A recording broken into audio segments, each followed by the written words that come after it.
अच्छा, एक बात और, जिनका भी वैसे भी जो भी लोग हैं जिनको मूल बस शुरू से लेके अभी तक जो हमने पढ़ाया है उसमें कोई भी कंफ्यूजन हो या लेट से ज्वाइन किए हो, वो उनका संडे को हम क्लास रख रहे हैं।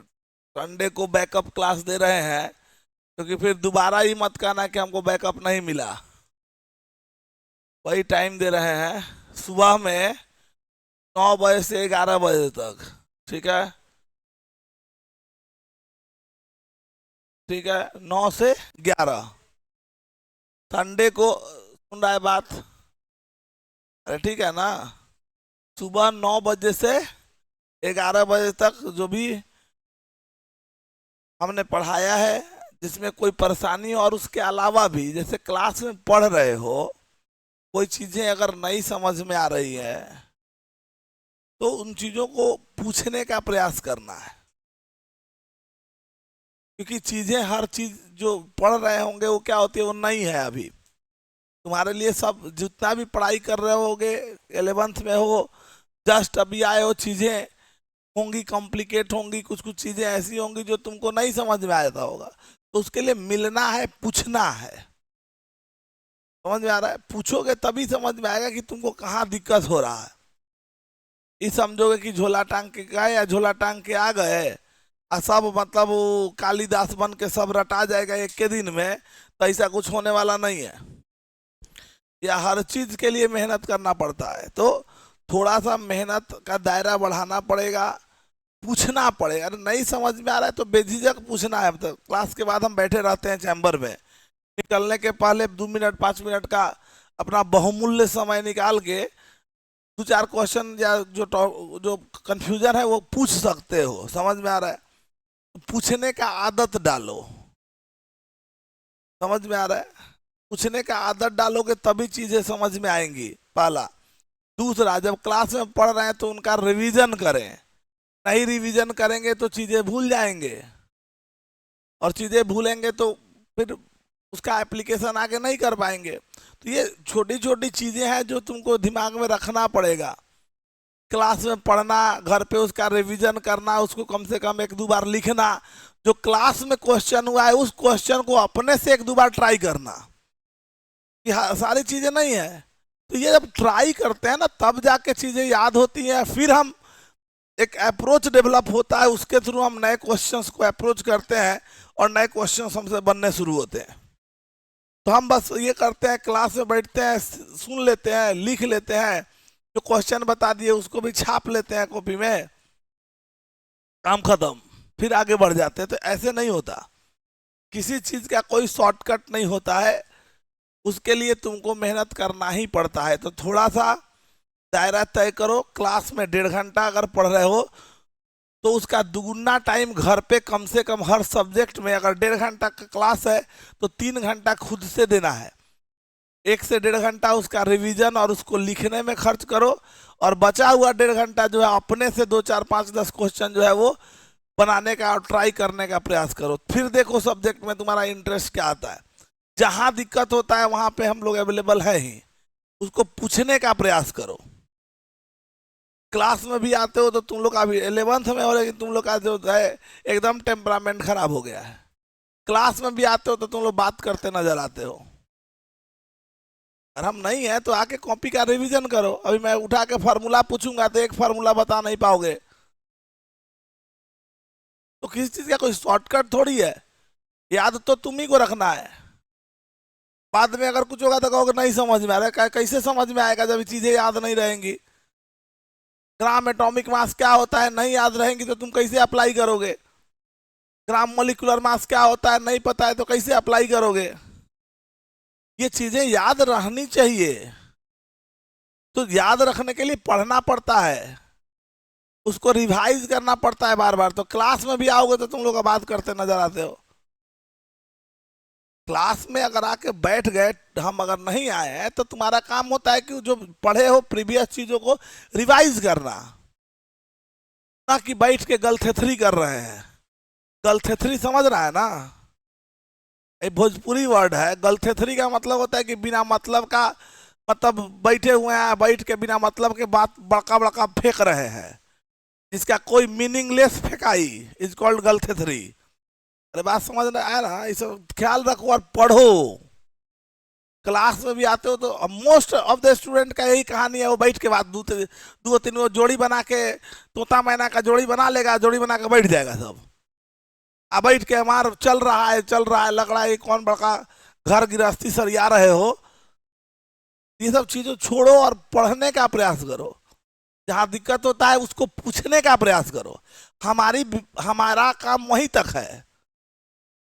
हम क्लास में समझा सकते हैं, हम क्वेश्चन बता सकते हैं, हमसे पूछने आओगे कोई दिक्कत है तो वो हम बता सकते हैं। तुमको एक लाइन बोल देना बहुत आसान है कि हमको नहीं समझ में आ रहा है।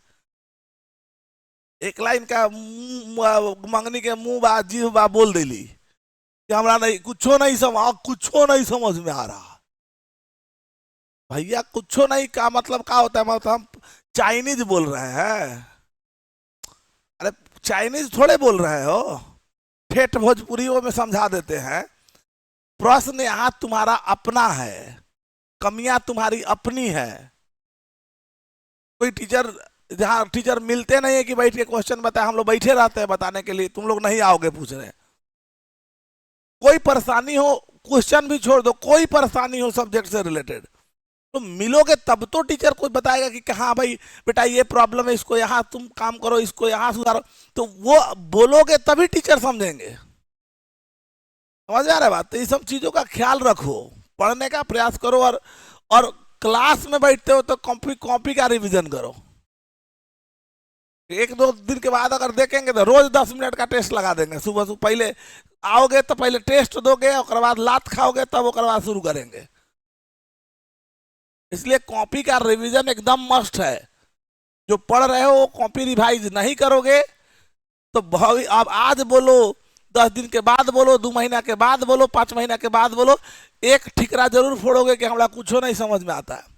रंजन सर तो हमारा बर्बाद कर देना था, हम तो डायरेक्ट नासा में लॉन्च होने के लिए आए थे धरती पे, यही बोलोगे। हम तो डायरेक्ट एम्स का फर्स्ट रैंक हमरे लखल था, लेकिन क्या कहे रंजन सर तो एकदम बर्बादे कर दिए हमरा। ये तुम्हारा अपना जो कमी है वो दूसरे के ऊपर फोड़ दोगे। तो थोड़ा अभी समय है, शुरुआत है, पढ़ो, रिवाइज करो, और जहां दिक्कत है वहां पूछो। चाहे वो टॉपिक से रिलेटेड हो, रिवीजन से रिलेटेड हो, सब्जेक्ट में कोई परेशानी हो रहा हो, चीजों को समझने में परेशानी हो रहा हो, कहां से शुरू करें इसमें परेशानी हो रहा हो, सबके लिए बैठे हुए हैं। प्रॉब्लम अगर है तो बोलने का प्रयास करो, अगर बोलो उसका सॉल्यूशन मिलेगा। 20-21 साल से बैठ के पढ़ा रहे तुम लोगों तो यही चीज ना, तुम्ही लोग के बीच में सारे बच्चों के प्रॉब्लम को सॉल्व करते नजर आए हैं। बस सब्जेक्ट में 1-2 महीना कंटिन्यूड रह जाओगे तो स्वाभाविक है उसमें इंटरेस्ट तुम्हारा बन जाएगा और क्वेश्चन तुमसे बनने लगेंगे। तो इसका ख्याल रखो तुम लोग। तो कोशिश करो कि क्लास में भी आते हो तो बात बनाने के बजाय क्वेश्चन बनाया करो और कॉन्सेप्ट को सीखने का प्रयास करो। चलो 200 मिलीग्राम वाला क्वेश्चन तो बन जाएगा, वो तो सबसे बन गया होगा। वो P&Q वाला बना, वो भी बन गया। कितना आंसर आया था? 26, 18 और 26 था ना? हाँ चलो लाओ, तो हम बता देते हैं, वो क्वेश्चन बता देते हैं। ला दो बेटा, कोई दे रहे क्वेश्चन दो। देखो पिछले क्लास में एक क्वेश्चन दिए थे। अब हम दावे के साथ कह सकते हैं कि 60 to 70% बच्चा जो है वो पहला वाला क्वेश्चन नहीं बनाया होगा। अरे तो कहो तुम्हारे सामने कॉपी चेक करके खड़ा करके दिखा देते हैं। 60 to 70% बच्चा जो है वो नहीं बनाया होगा, 20 से 30% बच्चा ही है जो पहला वाला क्वेश्चन बनाया होगा। और अगर हम खड़ा करा के बेइज्जत करें तो अच्छा लगेगा। अगर नहीं बना या दिक्कत हुआ तो पिछले क्लास में ही दिक्कत हुआ होगा। अरे नहीं बनने का एक तो होगा कि पढ़ना ही नहीं है, और अगर नहीं बना तो पहले क्लास से निकले तो हमसे पूछ के जाना चाहिए था। अरे बात समझ आ रहा है कि नहीं समझ आ रहा है? तो ये सब आदत डालो, शुरुआत में नहीं आदत डालोगे तो आगे बड़ी दिक्कत होगा। इसलिए ये सब और क्लास में बैठ के बात बात करते नजर आओगे, सारा कैमरा हमारे ऑनलाइन हमारे मोबाइल में भी रहता है। अगले बार से हम सामने देखते हुए आएंगे, जो बात करते दिखेगा उसको पहले दो क्वेश्चन बोर्ड पे लिखेंगे, भेजेंगे, आना तो लतिया देंगे। पढ़ने का प्रयास करो। जो दिक्कत हो रहा है, जहां दिक्कत हो रहा है मिलो तो, बोलो तो कि सर ये दिक्कत हो रहा है, उस हर चीज का सॉल्यूशन है। P and Q are two elements which forms two compound P2Q3 and क्या PQ2। if 0.15 mole of P2Q3 weighs कितना 15.9 ग्राम and 0.15 mole of PQ2 weighs 9.3 gram. What is the atomic mass of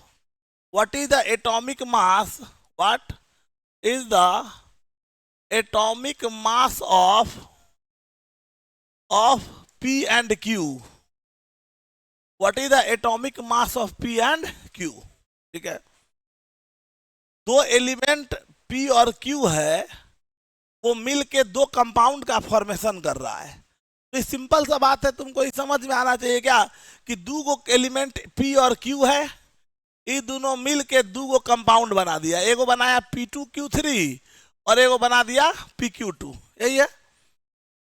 इसमें क्या कह रहा है, इसका 0.15 मोल contain कर रहा है, क्या कंटेंस 15.9 ग्राम, ठीक है, इन्हें कह रहा है। और इसकी बात करोगे तो इसका भी क्या है,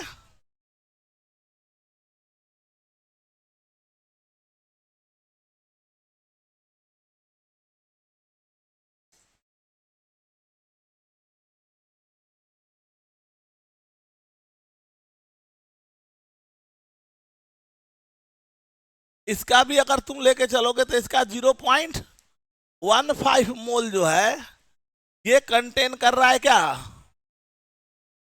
9.3 ग्राम। तो हमसे कहा जा रहा है कि इसका एटॉमिक मास क्या होगा, बताओ। इसका एटॉमिक मास जो है वो क्या होगा, इसका एटॉमिक मास से हमसे पूछा जा रहा है, ठीक है।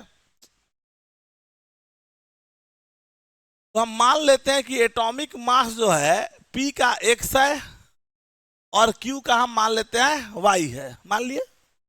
एटॉमिक मास ही ना निकालना है, एगो का X मान लिया, एगो का Y। जिसका भी क्लास छूटा होगा शुरू से या कोई परेशानी हो रही होगी अभी तक के क्लास में, तो संडे को 9 से 11 वाले क्लास में आ जाओगे, उसमें हम पढ़ा देंगे। साथ में हम लोग अगले वीक से जो भी क्लासेस हो रहे होंगे शुरू से पढ़ाया गया है, उसका वीडियो लेक्चर जो है वो ऐप के ऊपर जाने लगेगा। तो जिनका भी दिक्कत होगा वो ऐप के ऊपर अगले वीक से जुड़वाया जाएगा, ठीक है। तो उसमें जाके तुम लोग वो जो भी वीडियोज है वहाँ अवेलेबल भी रहेंगे, तुम वहाँ भी देख सकते हो। तो हमारा जो काम है हम लोग कर सकते हैं, कर रहे हैं, लेकिन तुमको भी अपना दायरा तय करना होगा कि हमको क्या मेहनत करना है। नहीं करोगे तो उसका कोई सब्स्टिट्यूट नहीं है। पढ़ाई 11 12 का आसान नहीं है, बहुत टफ है। एक तरफ पढ़ेगा दूसरी तरफ भूलते जाएगा। अगर उसका सही रिवीजन नहीं किया, घर पे प्रैक्टिस नहीं किया तो सब भूल जाएगा, इसलिए थोड़ा इसका ख्याल रखो। तो अब देखो, इसका मोल दिया हुआ है और इसका क्या दिया है, वेट दिया हुआ है, ठीक है। अच्छा देखो, ये जो अपना है ये एलिमेंट है, तो इसका ये कंपाउंड है, तो कंपाउंड का मोलिकुलर मास कैसे निकालते हो, मोलिकुलर वेट कैसे निकालते हैं, sum total of atomic mass. Molecular mass कैसे निकलता है, सारे एटम के एटॉमिक मास का सम। तो इसका निकाल देगा तो कितना हो जाएगा, मोलिकुलर वेट कै गो है, 2 गो P है, तो 2 इंटू P का एटॉमिक मास क्या माने हो, X, तो 2 into x plus 3 into y, इसका मोलिकुलर वेट हो गया। और इसका मोलिकुलर वेट कितना हो जाएगा, एक्स, इसका मोलिकुलर वेट अगर ले लेगा तो इसका मोलिकुलर वेट कितना होगा, x प्लस 2y होगा, यही ना होगा। अब थोड़ा सा गौर करो, हमको मोल दिया है, वेट दिया है, तो मोल का फॉर्मूला क्या होता है? गिवन मास बाई, है ना। तो नंबर ऑफ मोल्स की बात करोगे तो नंबर ऑफ मोल्स हम जाते हैं कि वेट इन ग्राम, और बाई क्या, बाई मोलिकुलर मास, यही ना पढ़े हैं। तो सिंपल सा अगर यहां देखोगे किसके लिए, फॉर P2Q3 पहले, तो P2Q3 का मोल कितना है, मोल कितना है 0.15, mole is equal to weight in gram कितना 15.9 बाई 2x प्लस 3y, और यहां से क्या हो जाएगा 2x plus 3y is equal to 15.9 by 0.15, कितना हो जाएगा ये 15 छक 90, 15 150 106, 106 आएगा ये, ठीक है। इक्वेशन नंबर 1 समझ आए। फिर आ जाएगा क्या, फॉर PQ2 के लिए बात करोगे तो 0.15 मोल कंटेन कर रहा है क्या, तो 9.3 और बाई कितना x प्लस 2y, है ना। तो x plus 2y is equal to क्या हो गया 9.3 बाई 0.15, 15 छक 90, 15 दूना 30, 62 आएगा शायद, ठीक है। तो अब ये देखो, तो ये हो गया इक्वेशन नंबर 2, मतलब एक इक्वेशन हो गया 2x plus 3y is equal to 106, equation 1। दूसरा आ गया x plus 2y is equal to क्या 62। दो इक्वेशन है, दो अननोन है, सॉल्व करेंगे तो x और y के वैल्यू नहीं आ जाएगा। अरे बात समझा कि नहीं सब, बन जाएगा ना। तो सिंपल क्वेश्चन था, एक फॉर्मूला जो हम शुरू से पढ़ते आ रहे हैं, अरे ना शुरुआत यहीं से किए हैं, mole equal to weight by molecular weight, वही फॉर्मूला लगा रहे हैं क्वेश्चन बनाने के लिए। तो ये अप्लाई कैसे होगा, जब हम चीजों को पढ़ेंगे और याद करेंगे और चीजों को सोचने का प्रयास करेंगे, और तभी होगा जब हम प्रैक्टिस करेंगे घर पे। नहीं प्रैक्टिस करेंगे तो चीजें भारी लगेंगी, प्रैक्टिस करेंगे तो चीजें हमें याद रहेंगी, उनको अप्लाई करने का तरीका पता होगा, सिंपल सा बात है। क्लियर है कि नहीं बात, चलो उतारो इसको जल्दी से फिर आगे बढ़ता।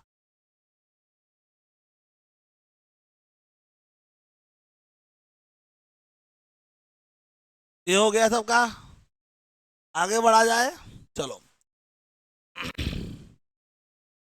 अब बात आता है मॉलिक्यूल्स के बारे में, जब हम बात कर रहे हैं तो मोल कैलकुलेशन गैसियस मॉलिक्यूल्स का हम कैसे करेंगे, किसके लिए, गैसियस मॉलिक्यूल्स के लिए।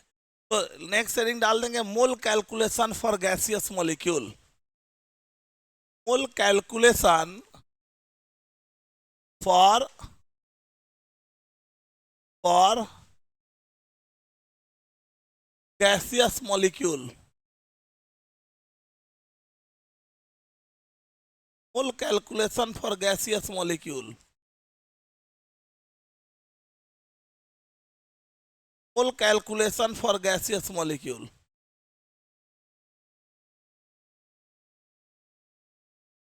तो एक बात, mole calculation for gaseous molecule, हम लोग गैस के बारे में बात करेंगे। एक बात समझो, जितने भी गैसेस होते हैं, गैस एक इक्वेशन को फॉलो करता है। जनरली हम गैस को, जब हम ये चैप्टर पढ़ रहे होते हैं मोल कॉन्सेप्ट, तो उसमें गैस को हम आइडियल मान के चलते हैं कि वो गैस आइडियल में, आइडियल का मतलब एक्चुअल में वो गैस है, उसको हम आइडियल गैस बोलते हैं।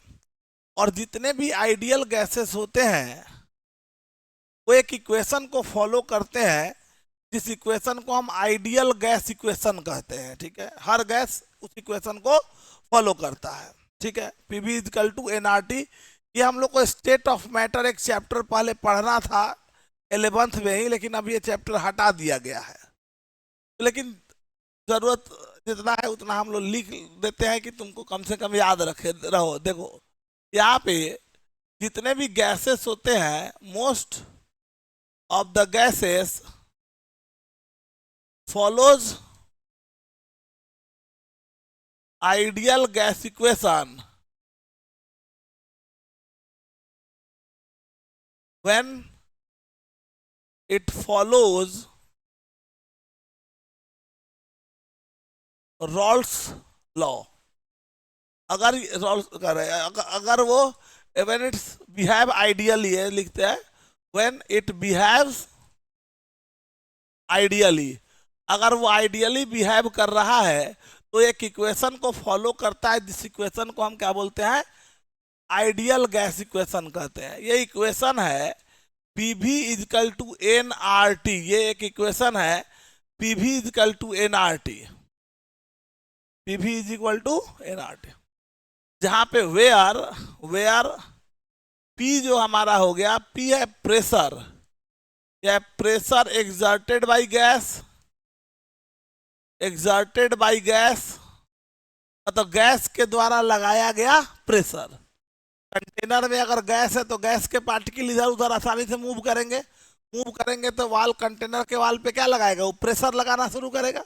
तो ये हो गया प्रेशर पी हो गया, वी हो गया वॉल्यूम ऑफ गैस हो गया, उस गैस का वॉल्यूम हो गया, एन जो है वो नंबर ऑफ मोल्स हो गया, मोल्स ऑफ गैस हो गया, आर को बोलते हैं गैस कांस्टेंट, गैस कांस्टेंट बोलते हैं, या इसको यूनिवर्सल गैस कांस्टेंट बोलते हैं, जिसका वैल्यू बेसिकली जब यह इक्वेशन यूज कर रहे होंगे तो इसका वैल्यू 0.0821 लीटर एटीएम पर मोल पर केल्विन यूज करते हैं। इसका वैल्यू जो है पर मोल पर केल्विन ये यूज करते हैं, 0.0821 लीटर एटीएम पर मोल पर केल्विन यूज करते हैं। और टी जो हमारा है, टी क्या है, टेम्परेचर है, टी टेम्परेचर इन केल्विन है, टेम्परेचर इन केल्विन। तो टेम्परेचर देखो, टेम्परेचर किस में होना चाहिए, केल्विन में होना चाहिए, ठीक है, टेम्परेचर किस में होना चाहिए, अच्छा मोल तो है ही, प्रेशर का यूनिट कौन सी दे रहा है, एटीएम, तो प्रेशर किस में होना चाहिए, प्रेशर एटीएम में होना चाहिए, प्रेशर इन एटीएम, ये जो है ये एटीएम में होना चाहिए। वॉल्यूम जो दिया है, वॉल्यूम कौन सी में दिया हुआ है, लीटर में, तो वॉल्यूम किस में होना चाहिए, लीटर में होना चाहिए। मतलब जो ये इक्वेशन यूज कर रहे होंगे किसी भी गैस के लिए, पीवी इजकल टू एनआरटी, जब ये इक्वेशन यूज कर रहे होंगे तो हमेशा क्या ख्याल रखना है, प्रेशर हमेशा किस में होगा, एटीएम में, वॉल्यूम किस में होगा, आर तो गैस कॉन्स्टेंट, टेम्परेचर केल्विन में। यहाँ पे प्रेशर जो है 1 एटीएम हम लिख देते हैं, 1 एटीएम जो है ये बराबर होता है 760 mm of H ji, millimetre of H जी, या 76 सेंटीमीटर ऑफ एच जी, या इसको हम लोग 760 टोर हम लिख दे रहा है, ये कन्वर्सन फैक्टर अभी से याद रखोगे, इज इक्वल टू 760 टोर। ये सब सब यूनिट है प्रेशर का, और ये कन्वर्सन फैक्टर है। मान लो डाटा दिया है टोर में, किसमें दिया है, तो 760 टोर इज इक्वल टू 1 एटीएम, तो जो भी टोर दिया हुआ है वो कितना एटीएम होगा, तो कन्वर्ट कर लेंगे, 76 centimetre is equal to 1 ATM, तो उतना सेंटीमीटर इज इक्वल टू कितना एटीएम, ये 760 mm of H G 1 ATM, तो उतना mm ऑफ एच जी कितना एटीएम। तो पहले हम कन्वर्सन फैक्टर यूज करके, ये किसके लिए हो गया, फॉर प्रेशर, ये जो हमारा हो गया ये प्रेशर के लिए हो गया, ठीक है, अरे बात समझ आ रहा है। ये यहाँ पे जो तुम्हारे पास है ये प्रेशर का यूनिट, प्रेशर में जो तुम यूज करेगा तो प्रेशर का एक यूनिट और यूज किया जाता है, वो यूज किया जाता है बार, क्या यूज किया जाता है, बार। तो बार जो होता है 1 एटीएम जो होगा वो 0.987 बार के बराबर होता है। अगर यूनिट बार के टर्म में यूज किया जा रहा है तो उसका कन्वर्सन फैक्टर ये है, क्लियर है, अरे बात समझ आ रहा है। 1 एटीएम इजकल टू 0.987 बार होता है, क्लियर है। तो ये कन्वर्सन फैक्टर है जो तुमको याद रखना है अभी से, कि अगर कोई डाटा दिया हुआ हो तो उसको हम कैसे एक दूसरे में कन्वर्ट करते हैं, दो है। उसके बाद अगर वॉल्यूम की बात करोगे, वॉल्यूम, तो वॉल्यूम के लिए हम जानते हैं 1 लीटर 1000 मिलीमीटर के बराबर होता है, या 1000 सेंटीमीटर क्यूब के बराबर होता है, या 1000 सीसी बोलते हैं इसको, ठीक है। तो कन्वर्सन ये याद रखेंगे, ठीक है। टेम्परेचर का तो पता ही है, टेम्परेचर के लिए तुमको ऑलरेडी पता है कि केल्विन का मेनली टेम्परेचर जो है वो अगर डिग्री सी में है तो degree C plus 273 is equal to क्या हो जाएगा, केल्विन डिग्री सी। या अगर डिग्री फ़ारेनहाइट में है, किसमें है, तो -32/9 is equal to degree C by 5। ये दो कन्वर्सन फैक्टर है जिसको याद रखना है। अगर फ़ारेनहाइट में है तो डिग्री सी में कन्वर्ट करने के लिए फार्मूला, और डिग्री सी में और केल्विन में कन्वर्ट करना है तो ये फार्मूला। समझ में आ रहा है? मान लो कह देगा 20 डिग्री सी है, तो हमको तो यहाँ लेना है केल्विन में, तो 20 में कितना जोड़ देंगे, 273 जोड़ देंगे तो केल्विन में कन्वर्ट हो जाएगा। अगर मान लो कह दिया 20 डिग्री फ़ारेनहाइट है, क्या है, तो 20 फ़ारेनहाइट के जगह पे क्या डालोगे, 20 -32/9 is equal to degree C by 5। तो पहले फ़ारेनहाइट से डिग्री सी निकालोगे और फिर उसमें 273 जोड़ के उसको केल्विन में कन्वर्ट कर लोगे। बात सबको समझ में आ रहा है? यह है कन्वर्सन फैक्टर जो हमको याद रखना है। क्लियर है? थोड़ा सा इसको उतार लो फिर आगे बढ़ते हैं।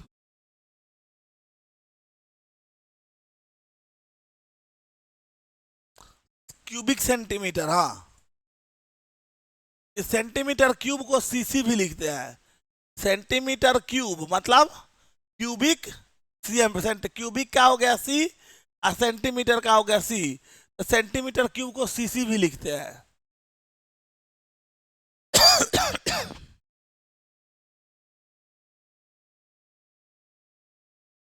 आर कब है तो प्रेशर कन्वर्ट कर लेंगे, एटीएम में कन्वर्ट कर लेंगे।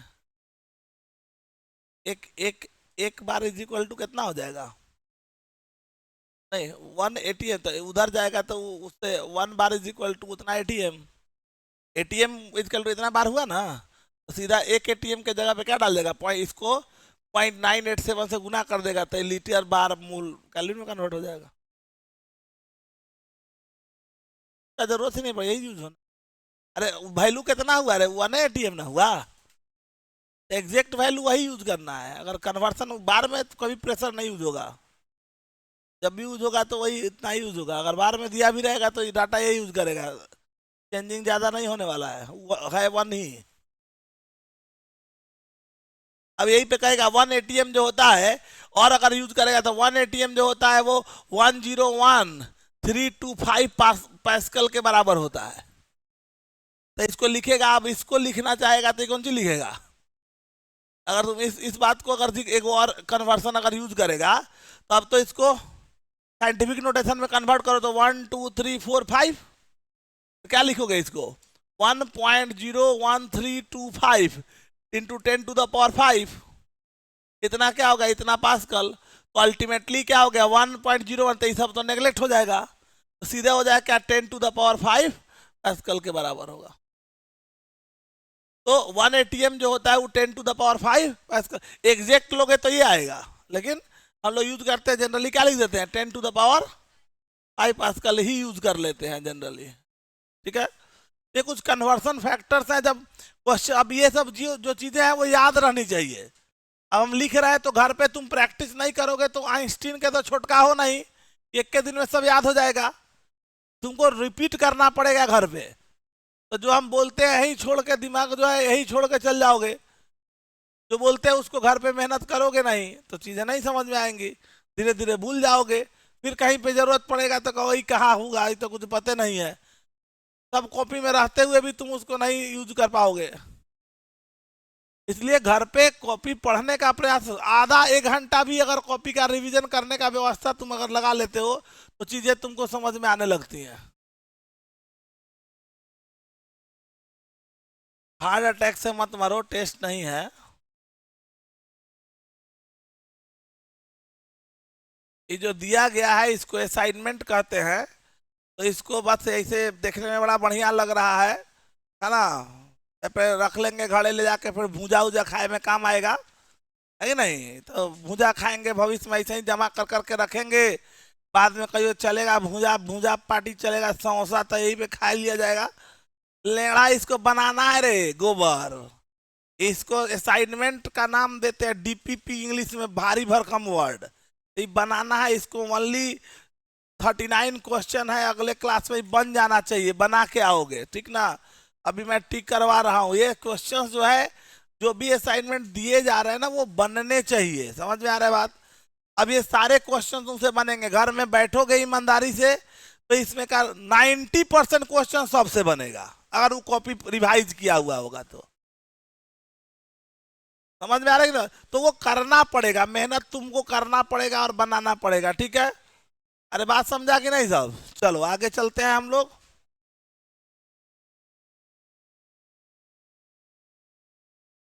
चलो गौर करोगे, आगे बढ़ते हैं। अब समझो, हमने कहा कि ज्यादातर जो गैसेस होते हैं वो एक इक्वेशन को फॉलो करते हैं जिनको हम आइडियल गैस इक्वेशन कहते हैं, ठीक है। और जो भी गैस इस इक्वेशन को फॉलो करता है उस इक्वेशन को हम लोग उसको आइडियल गैस इक्वेशन और उस गैस को आइडियल गैस कहते हैं। ये तो समझ में आ गया। चलो थोड़ा सा आगे हम बढ़ते हैं। एक टर्म आएगा तुमको, दो टर्म हम यूज करेंगे एसटीपी। क्या करेंगे? एसटीपी या एनटीपी। देखो एक टर्म यूज होगा एसटीपी ऑब्लिक एनटीपी। ये दोनों वर्ड समझो, एस मतलब standard temperature and pressure, normal temperature and pressure, दोनों ऑलमोस्ट सेम बात है, ठीक है।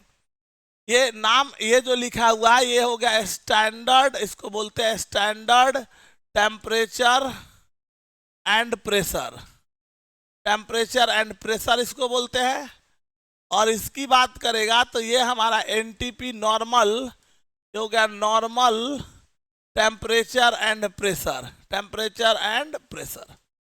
अब ये है क्या?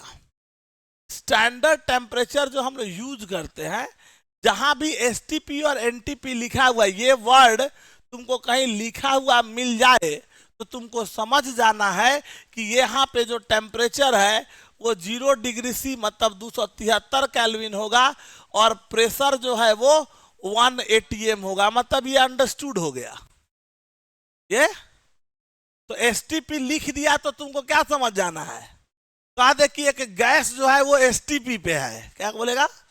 एक गैस जो है वो, तो इसका मतलब तुमको खुद समझ जाना है क्या कि उस समय टेम्परेचर 0 डिग्री सी है और प्रेशर अभी हम याद नहीं रखेंगे। अब हम इसको पढ़वे नहीं करे, बस लिख लिए कॉपी में, घर ले जाके कॉपी रख दिए। अब 4 दिन के बाद आएगा एसटीपी तो तरेगन गिनते हैं कि कौची हो गई भाई, ये नया वर्ड आ गलू, कुछ लॉन्च भेल हुआ नासा से, कुछ स्पेशल चीज रडार में ना होई थो, ये ना होगा। अरे ना बोलाएगा आता बाद तब हम कहेंगे गोबर सब कॉपी में है रे, तो जल्दी जल्दी पन्ना उल्टेगा, कालिदास बनेगा। देख तब पीछे किन्ने किन्ने रहलू ना मिलेगा ही नहीं। तो ये प्रॉब्लम है रिवीजन का। और जो वर्ड्स है जैसे हम बोलते हैं ये याद रहना चाहिए, so it should be remembered. और वो तब तक मतलब उसको याद रखने का, जब तक वो तुम्हारे दिमाग में नहीं बैठ जाता है तब तक मतलब उसको रटने का व्यवस्था करो। घर पे बैठ के उसको रटो लिखो, रटो लिखो, तुम्हारे दिमाग में मतलब वो जो भूसा भरा हुआ है उसके जगह पे मतलब फॉर्मूला सा भरना चाहिए। कोई कुछ पूछे तेने से फॉर्मूला निकाल के चिपका सको, इस लेवल पे अपने आप को बनाओ। बात समझ में आ रहा है ना? नहीं तो ये सब भुला जाओ। ये सब वर्ड देखने में आसान लगता है, लिखने में भी अच्छा लगता है, बड़ा बढ़िया से सर लिख दिया डिजाइन बना के, हम लिख ले, हम उससे नहीं होगा, उसको दिमागवा में लिखे पड़ेगा तब जाके चीजों को समझ पाओगे। इसलिए चीजों को याद रखना सीखो। तो ये एकदम दिमाग में बैठ जाना चाहिए। अभी से लास्ट तक केमिस्ट्री के हर चैप्टर में लगभग हर जगह ये वर्ड यूज होगा एसटीपी एनटीपी। तो हमको ये अभी से याद हो जाना चाहिए कि एसटीपी एनटीपी कहीं लिख दिया तो हमको समझ जाना है कि इसका मतलब प्रेशर 1 एटीएम होता है और टेम्परेचर 0 डिग्री से। समझ में आ रहा है बात? ये दिमाग में होना चाहिए। समझ में आया? चलो, जबकि एक टर्म है तो ये एसटीपी और एनटीपी की बात हमने कही, ये वर्ड यूज किया, ठीक है। अब सोचो किसी भी गैस की बात कर ले और किसी गैस का 1 मोल हमने ले लिया, कोई भी गैस लिया उसका 1 मोल हम अगर एसटीपी या एनटीपी पे ले लेते हैं, if 1 mole of gas is taken at STP or NTP, अगर ये एसटीपी या एनटीपी पे हमने 1 मोल गैस को ले लिया, ठीक है, तो अब 1 मोल ऑफ गैस को लेंगे तो इसका मतलब क्या हुआ? तो इसका मतलब तुमको समझ में आना चाहिए कि नंबर ऑफ मोल यहां क्या है, 1 है। एसटीपी या एनटीपी है मतलब प्रेशर बेटा, और टेम्परेचर हमारा 0 डिग्री सी बोले तो 273 केल्विन, 0 + 273। अच्छा, अब यहां पे तुम्हारे पास आर का वैल्यू तुमको पता ही है, 0.021 लीटर एटीएम पर मोल पर केल्विन, ये याद रहना चाहिए सब, ठीक है। अब यहां पे ये, और तब यहां पे हम थोड़ा सोच ले कि वॉल्यूम क्या होगा। वॉल्यूम सोचते हैं, तो वॉल्यूम सोचेंगे तो पीवी इक्वल टू क्या है, हमको फार्मूला पढ़े अभी, पीवी इक्वल टू एनआरटी। तो प्रेशर बेटा कितना है, 1, वॉल्यूम हो गया V इक्वल टू N हो गया 1, R हो गया 0.0821, टेम्परेचर हो गया कितना 273। क्लियर है? अब इसको मल्टीप्लाई कर देंगे तो देखो सब, तो ये एटीएम में है, प्रेशर किस में है, नंबर ऑफ मोल है, टेम्परेचर किस में है, केल्विन में। तो वॉल्यूम जो आएगा, वॉल्यूम कौन सी में आएगा, लीटर में। तो यहाँ जो वॉल्यूम आएगा ये 22.4 लीटर आएगा। समझ में आ रहा है बात? ये बात समझ में? क्या समझे?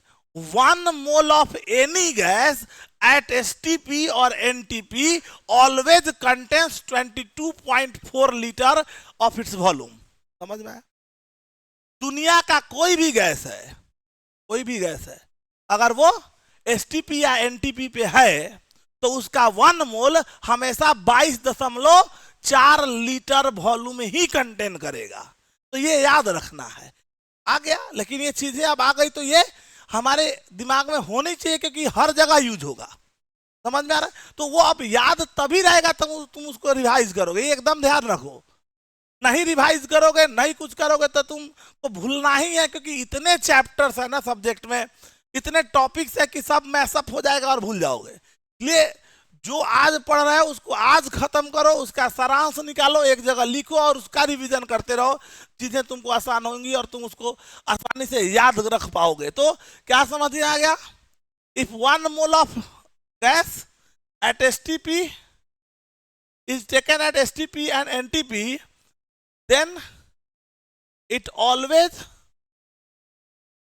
contains कितना 22.4 लीटर, या लीटर को मिलीलीटर को कन्वर्ट करने के लिए 1000 से गुना करेंगे, कितना आ जाएगा, और 22,400 मिलीलीटर वॉल्यूम ऑफ इट। ये बात सबको समझ में आ रहा है?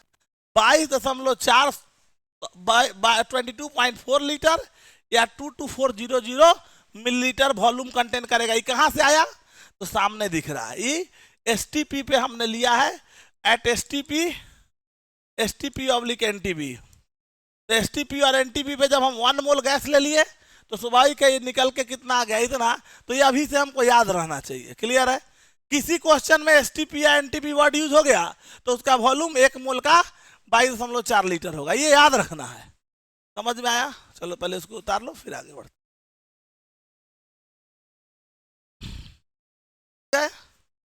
क्लियर है सबको? चलो अब थोड़ा समझ, एसटीपी एनटीपी से रिलेटेड एक टर्म और आएगा, एसएटीपी। क्या आएगा? एसएटीपी। कंफ्यूज होने के लिए कंफ्यूजन में एसएटीपी लिख देगा। तो एसटीपी अलग चीज है और एसएटीपी अलग चीज है, ठीक है। अब एसएटीपी क्या हो गया? तो एसएटीपी हमारा जो हो गया standard ambient temperature and pressure बोलते हैं इसको। क्या बोलते हैं? ये जो है ये क्या है? Standard ambient temperature and pressure.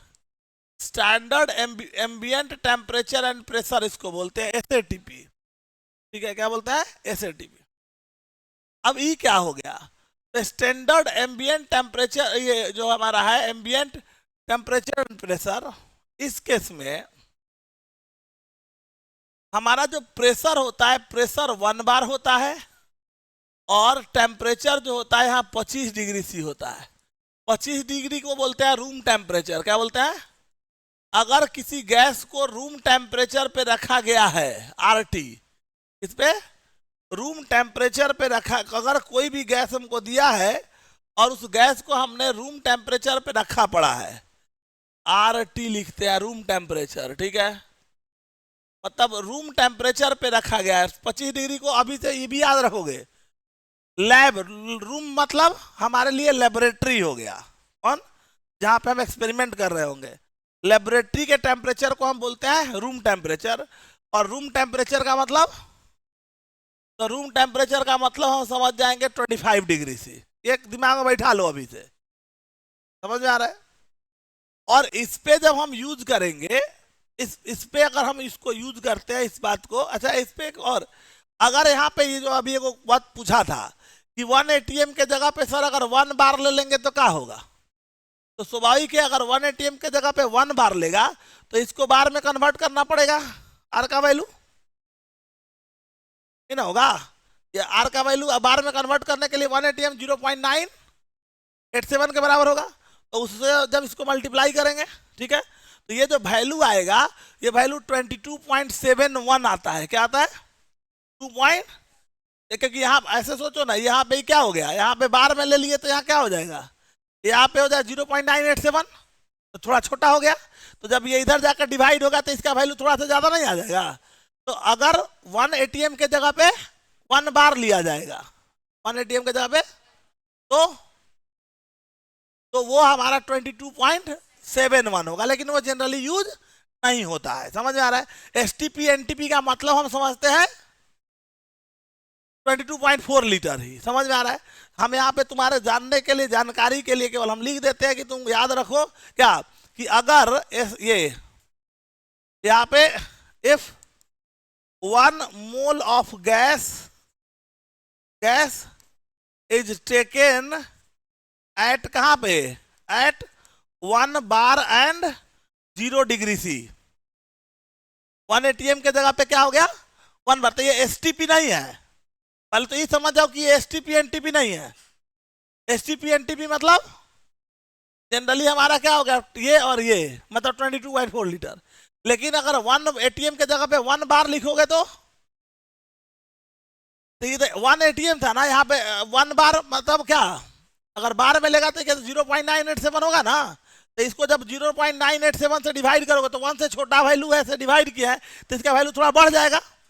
तो इसका जो वैल्यू होगा इस केस में, तो वॉल्यूम जो आएगा इस केस में, जो वॉल्यूम आएगा वो वॉल्यूम 22.71 लीटर आएगा, थोड़ा सा ज्यादा आएगा। समझ में आ रहा है? तो बस ऐसे ही प्रैक्टिकल कोई खास यूटिलिटी इसका होता हुआ नहीं दिखता है क्वेश्चन में।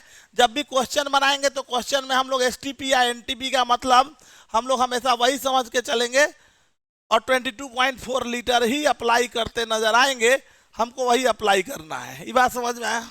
हाँ, ये बात हम कर रहे हैं एसएटीपी की। तो ये इस टेम्परेचर प्रेशर पे जब हम बात करते हैं तो यहाँ पे 1 मोल, फिर वही पीवी इक्वल टू एनआरटी लगाओगे, तो 1 बार और 25 डिग्री सी टेम्परेचर पे जब हम बात करते हैं तो इस केस में volume of 1 mole of gas at SATP ये बराबर होगा किसके, तो ये बराबर होता है 24.7 लीटर के। याद रहेगा 24.7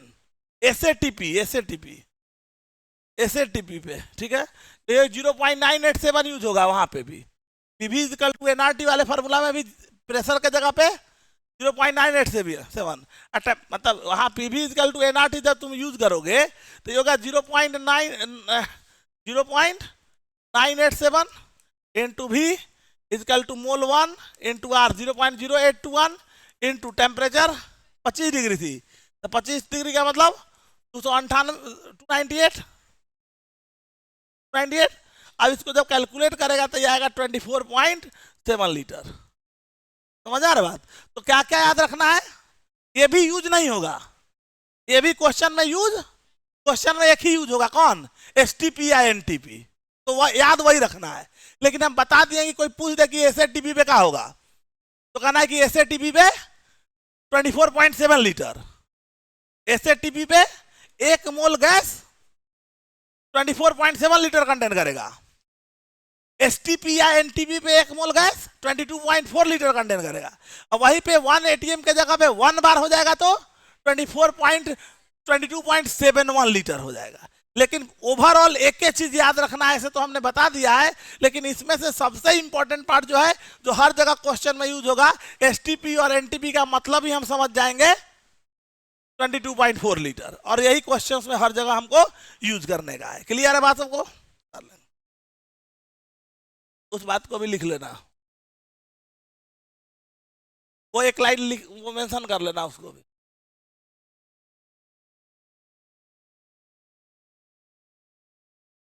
टेम्परेचर तो हमेशा केल्विन में ही लेना है।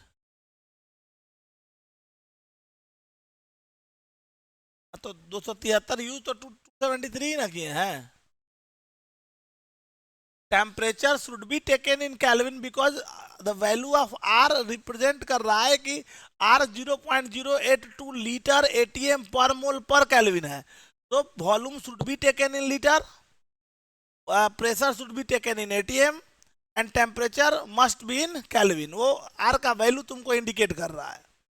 टेम्परेचर कहीं भी यूज करोगे, ये भी याद रखना, अभी टेम्परेचर का स्टैंडर्ड स्केल हमारा केल्विन है, तो हम कभी भी टेम्परेचर कहीं भी यूज करेंगे तो फॉर्मूला में जहां भी टेम्परेचर यूज होगा, टेम्परेचर हमेशा केल्विन में ही यूज होगा। डिग्री सी में कहीं भी टेम्परेचर हम यूज, जब भी टेम्परेचर यूज होगा तो केल्विन में यूज होगा, याद रखना है। क्लियर है यहां तक बात सबको? चलो अब थोड़ा सा समझो, ये जो बात हमने अभी करा उस चीज को थोड़ा सा समझो। अब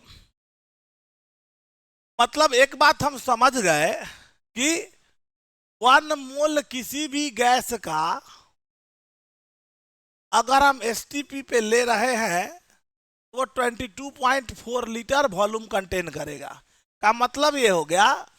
अच्छा एक बात और यही पे हम लिख देते हैं, ये जो वॉल्यूम है समझो इसको, ये जो वॉल्यूम है ये वॉल्यूम किसका है? 1 मोल का वॉल्यूम है। ये किसका वॉल्यूम है? 1 मोल गैस का वॉल्यूम है एसटीपी पे। ये जो है ये वॉल्यूम किसका है? 1 मोल ऑफ गैस का वॉल्यूम है, मतलब volume of 1 mole of gas at STP और एनटीपी, यही हमारा 22.4 लीटर या 22400 मिलीलीटर है। तो ये जो अपने पास दिख रहा है 1 मोल, इस वॉल्यूम को जो एक मोल एसटीपी पे 1 मोल गैस का जो वॉल्यूम है, 1 मोल का जो वॉल्यूम होगा उसको बोलेंगे मोलर वॉल्यूम। क्या बोलेंगे? 1 मोल के मास को बोलते हैं मोलर मास। मोलिकुलर मास को कहीं कहीं मोलर मास भी लिखा रहेगा तो समझना है, मोलर मास मतलब 1 मोल का मास। समझ आ रहा है? जैसे हमने बोले ना 98 ग्राम H2SO4, तो H2SO4 का मोलिकुलर मास क्या है? 98। तो उसको ग्राम में लिखे हैं तो इसको क्या बोलेंगे? ये मोलर मास या मोलिकुलर मास ऑफ H2SO4। समझ आ रहा है? उसी तरह से ये जो वॉल्यूम है बेटा, ये वॉल्यूम किसका है? ये वॉल्यूम किसका है? 1 मोल गैस का वॉल्यूम है। So it is also called, इसको हम लोग क्या बोलते हैं? इसको हम मोलर वॉल्यूम भी बोलेंगे। क्या बोलेंगे? This is called molar volume. Molar volume, इसको हम लोग कहते हैं मोलर वॉल्यूम भी कहते हैं। ये बात समझ में आ रहा है? अब समझो, 22400 मिलीलीटर ऑफ या 22.4 लीटर, ठीक है? इतना तो हम मिलीलीटर में नहीं लिख के लीटर में लिखते हैं, फिर जब जरूरत होगा तो उसको यूज करेंगे, फिर तो कन्वर्ट कर ही सकते हैं। हम ऐसे लिखते हैं, चलो समझो, 22.4 litre volume of a gas at STP oblique NTP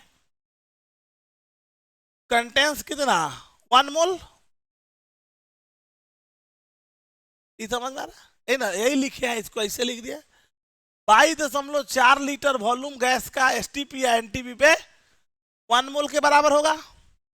इसलिए अगर XYZ कोई भी वॉल्यूम है, 1 लीटर वॉल्यूम गैस का एसटीपी या एनटीपी में कितना होगा? 1/22.4 मोल होगा। इसलिए अगर मान के चलो कि भी लीटर हम गैस का ले लिए, कहां पे? एसटीपी या एनटीपी पे वॉल्यूम ले लिए हम। अगर वॉल्यूम हमको कहां दिया हुआ है? एसटीपी या एनटीपी पे दे दिया, तो भी लीटर का कितना होगा? V/22.4 मोल। बात समझ में आ रहा है? देखो फॉर्मूला निकल के यहां से आ गया। अगर वॉल्यूम हमको किसमें दिया हुआ है? एसटीपी पे दिया है लीटर में। अगर वॉल्यूम हमको क्वेश्चन में गैस का वॉल्यूम हमको एसटीपी पे दिया हुआ है, तो उसको किससे डिवाइड करेंगे? मोलर वॉल्यूम से डिवाइड कर। भी क्या है? वॉल्यूम दिया हुआ है एसटीपी पे, और 22.4 क्या है? मोलर वॉल्यूम है, तो उसे डिवाइड कर देंगे तो हमको क्या आ जाएगा? नंबर ऑफ मोल्स आ जाएगा।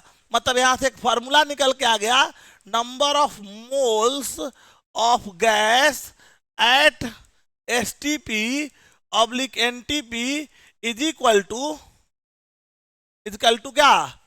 Volume of gas at STP oblique NTP upon क्या? Upon molar volume. अगर ये लीटर में दिया है तो 22.4, और अगर ये मिलीलीटर में दिया है तो 22,400। यही नहीं यूज होगा। मोलर वॉल्यूम, ये एक फॉर्मूला निकल के आ गया कि अगर क्वेश्चन में हमको वॉल्यूम एट एसटीपी एनटीपी दिया है, तो उससे मोल निकालने के लिए सिंपली उसको 22.4 लीटर या 22,400 ml से डिवाइड कर देंगे, तो हमको 1 मोल गैस का मोल आ जाए, सॉरी एक मतलब जो भी वॉल्यूम दिया है उसका मोल हमको एसटीपी पे आ जाएगा। सबको बात समझ में आया? अरे क्लियर है ना सबको? तो कुछ स्पेशल नहीं किया भाई, उसी को लिख दिया है। 22.4 litre is equal to 1 mole. 22.4 litre is equal to कहाँ पे? एसटीपी पे। तो भी लीटर का मोल एसटीपी पे, तो भी बाई 22.4 एक फॉर्मूला हो गया। मान के कह देगा कि 10 लीटर O2 का एसटीपी पे दिया हुआ है, क्या कहेगा? 10 लीटर O2 का एसटीपी पे दिया है, तो बताओ उसमें कितना मोल होगा? तो 10/22.4 लीटर। सिंपल फॉर्मूला है। सबको बात समझ में आया कि नहीं? कर लो इसको भी।